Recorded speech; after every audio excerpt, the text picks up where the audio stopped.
Hello and welcome. Today is World Science Fiction Day, my favorite genre, and I want to talk about something that's been on my mind: the way science fiction holds up a mirror, or maybe a window, depending on how you look at it. Science fiction doesn't predict the future, it reveals the present.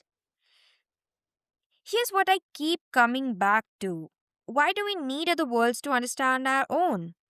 We travel to Pandora in Avatar. We watch dinosaurs walk again in Jurassic Park.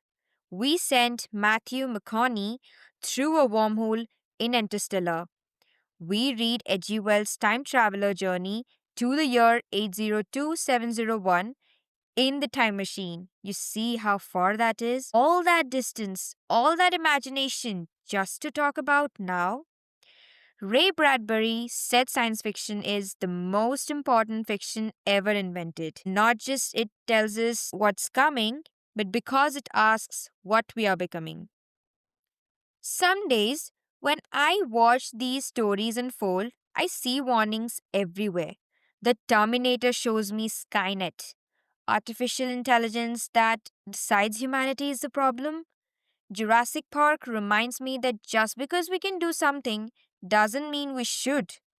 The fifth wave presents invasion after invasion, each one stripping away more of what makes us human. These stories feel heavy and inevitability, like prophecies we are too stubborn to heed. Other days, I see possibility in the exact same frames. Interstellar's Cooper doesn't give up on humanity. He goes through a black hole on the faith that love transcends dimensions. Pacific Rim shows us building giant robots not for conquest, but for protection, for survival together.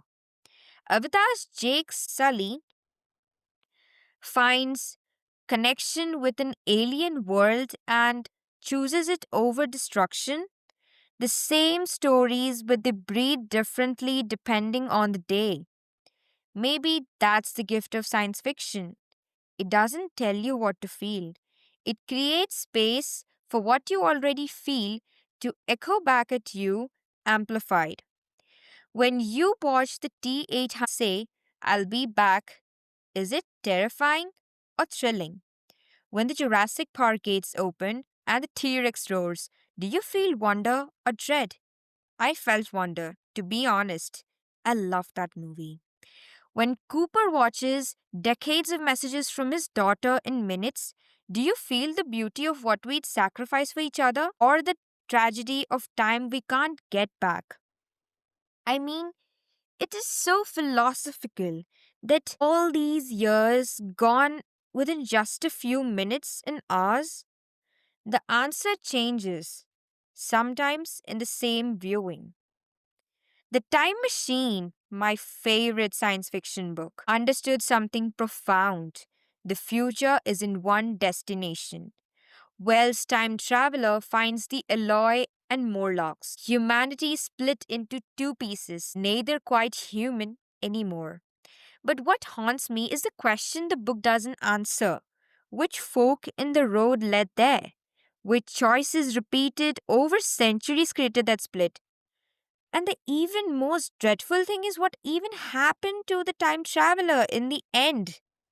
It's a whole mystery. We're always at that fork. Every story asks us to see it. Do we become Skynet or do we become the resistance? Do we exploit Pandora or learn from it?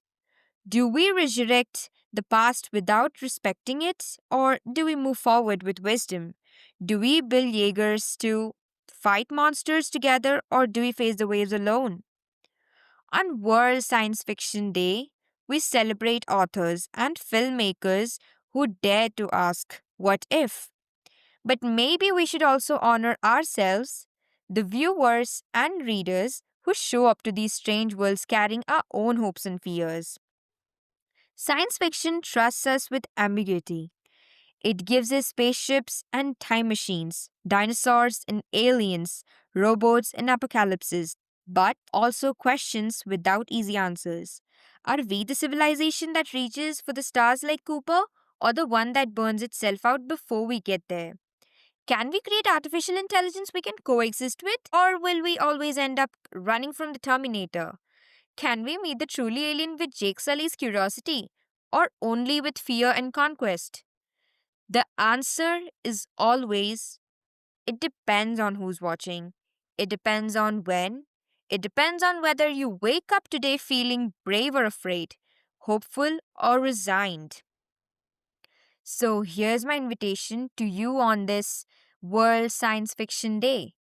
Pick up a story, watch a film, one you've seen before or one that's new to you, and notice what you see. Notice whether the future looks like a place you want to reach or a place you want to avoid.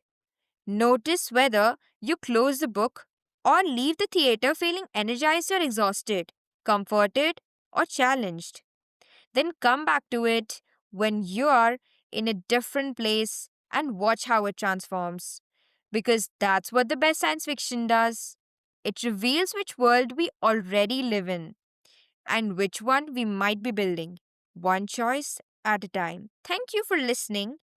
Keep looking up. You never know what you'll see.